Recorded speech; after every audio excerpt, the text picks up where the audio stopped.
Welcome to the Consulting Lifestyle Podcast. I am your host, Diogène Ntirandekura.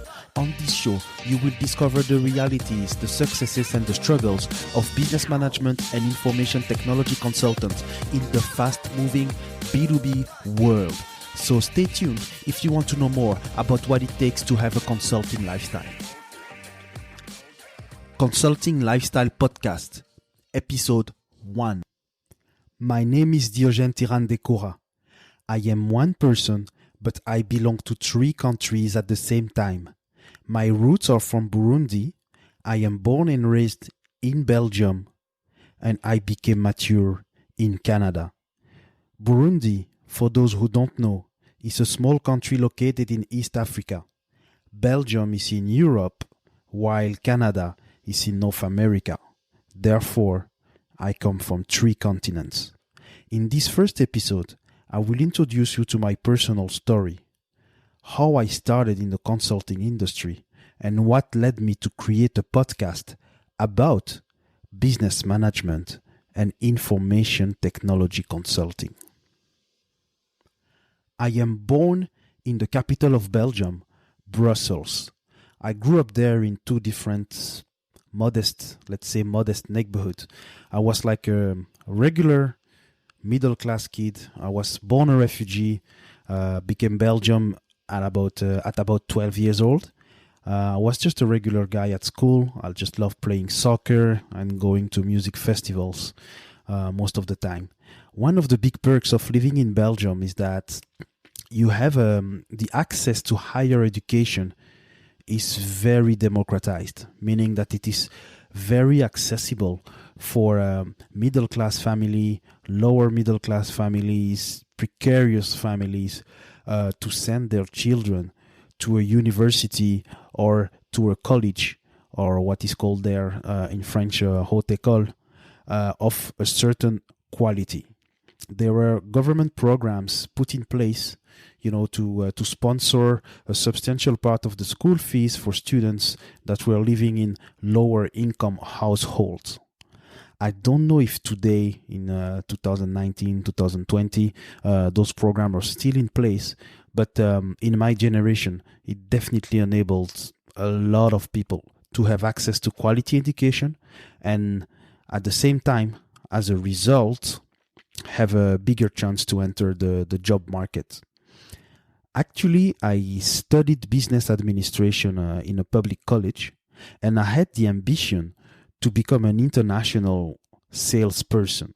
So I was excited of the idea of traveling and working in all the different continents in the world and trying to sell something. And guess what? I became international, but I became another type of salesperson. More a consultant. But a consultant, he's a salesperson. He's always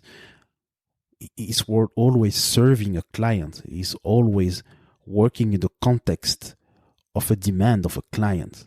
Therefore, there is sales involved in the work of consulting. And 20 years ago, when I was studying, what we would study in terms of sales and commerce is pretty different than today. There was not much, or there was not at all social media, and there was not much internet. So after getting my degree, we are talking about 2006, I wanted to be comfortable in English, with speaking in English. Yeah, by the way, this podcast is being done in English. However, it is not my first language. Maybe you can hear it. I am a native French speaker. And notoriously, French-speaking people are not always great with English. Let's be honest there. And I wanted to be fluent after school. Mostly if I want to do anything international, I think it was important. And I went to India to do an internship. Over there, they needed a French-speaking person for a stones company, an Indian company exporting stones. And I spent about 5 months in New Delhi. It enabled me to meet first a different world and a different culture, but also meet meet people that came from all over the world, and I was forced to interact with them in English, and that enabled me to become more fluent. And then when I came back from there in 2007, I did apply for several companies, but I did apply for IBM Belgium, thinking that I will go into their sales team. I think they had something like a sales school. I don't know if they still have it now, but I'm talking 2007. There was a sales school that was available for young graduates. And then when I came to that young graduate recruitment day, they were actually recruiting consultants.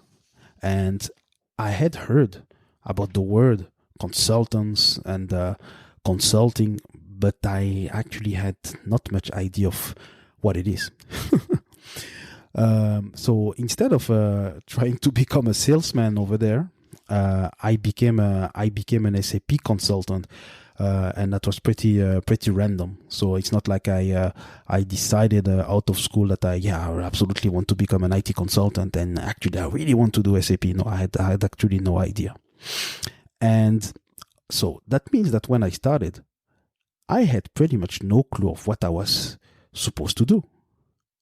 I had pretty much no clue what it meant to be working on a daily basis at the client office, what it is to run. I was not running the project, but what it is, what are the things that are looked at by a project manager when he wants to run his project? What are the expectations? How teams are divided? Why do we gather teams by skills or by line of business, which is a completely matrix-based project organization? All of those things, I had to discover them by themselves. And what is very important, and the reason why I brought up my upbringing or my education or my let's say social class in Belgium, is that when I started this job, I had no one in my family, my friends, or the friends of my parents, friends of my family, that were remotely connected to the world of business and IT consulting. So I had to discover everything a bit by myself and on the job. And it was really, really not easy. I did not quickly have how can I say that, like a mentor, a sponsor that would really completely root for me. I actually did had a formal one, but let's say someone that is close to me on a daily basis, no, not really. I had some that were context based for a while on project, but not somebody that was necessarily following me on at least on a weekly basis, basically. So that's actually not a critic. It's just a fact. And maybe this is something I should have done better. By the way, maybe I should have raised my hand or be more vocal to have more support. But that was just the way it was.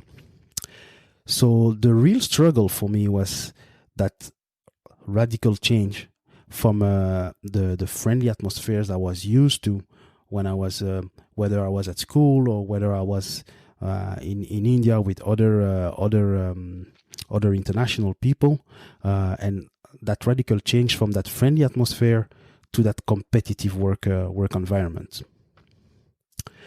So what happened during all those years is that in my head, even though some days it was pretty, let's say, mentally difficult to make sense of why I keep doing it, because I do this job since 12 years.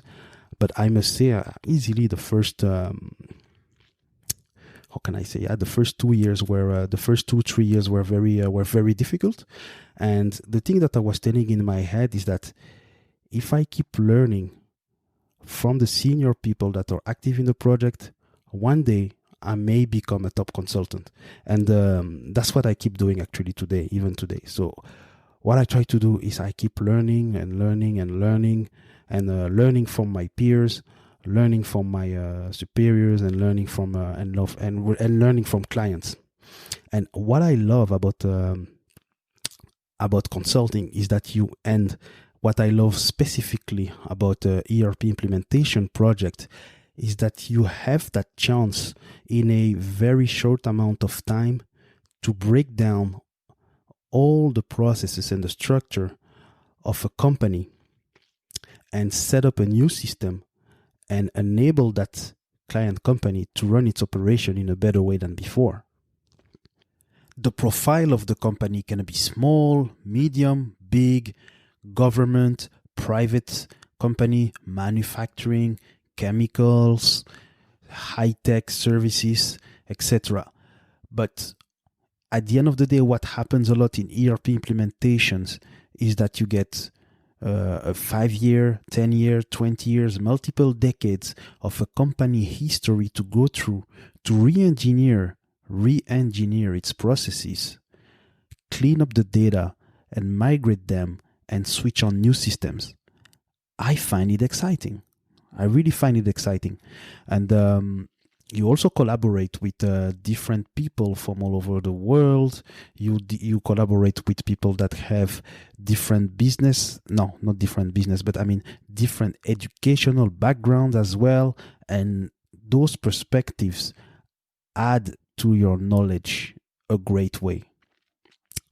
And this is why I think that the world of consulting, the real world of consulting, has to be better known to the general public. And now we are in 2019, we approach 2020, and we should not have anyone in the world starting a consulting career and be like me, clueless about what it is. So that's one of my big goals with this podcast. I really want to make the profession of a consultant, in its complexity, in its variety, in its diversity of profiles and perspectives, I want to make it known to the general public. Another big reason why I wanted to start a podcast, it's a completely selfish reason, is that, as I said before, I love to learn, and I just want to learn and keep learning and hear new stories. I want to hear stories of consultants that have led a lifestyle that is out of the ordinary. And when I talk about lifestyle, I'm not referring to that famous image of a very common image of someone sipping a pina colada, lying on the beach with a laptop. And honestly, I have never seen anyone with a laptop on the beach, but those images are very, very, very, how can I say that? They are very, very common. But when I talk about lifestyle, I'm just talking about someone that could have had flexible work schedules, specific work arrangements, someone who found alternative ways of delivering services to clients, someone who decided or accepted to move abroad for a period of time to serve a client or do a project. And there's really different types of stories with different types of guests that will be introduced in the show. And consulting by itself has to carry its own lifestyle, because it's a lot of work that is project based or contract based. Otherwise, you're what we call on the bench. You're on the bench. It's a bit like in sports. When you're not on the field, you're on the bench and you're watching people playing the game. So in a nutshell, this is really why I want to start this podcast and the type of content that I hope you will enjoy. And if this episode inspired you into listening more about the Consulting Lifestyle Podcast, please subscribe to the podcast. And hopefully you will hear and enjoy other episodes. And then if you like them, also leave a review on iTunes. It will be really, really, really greatly appreciated. So this is your host, Diogène Ntirandekura, introducing you to the Consulting Lifestyle Podcast. See you next time. Thank you for listening to the Consulting Lifestyle Podcast. Leave a review on iTunes if you enjoyed the episode and subscribe to the podcast so that you get notified to hear other episodes with your host, Diogène Ntirandekura.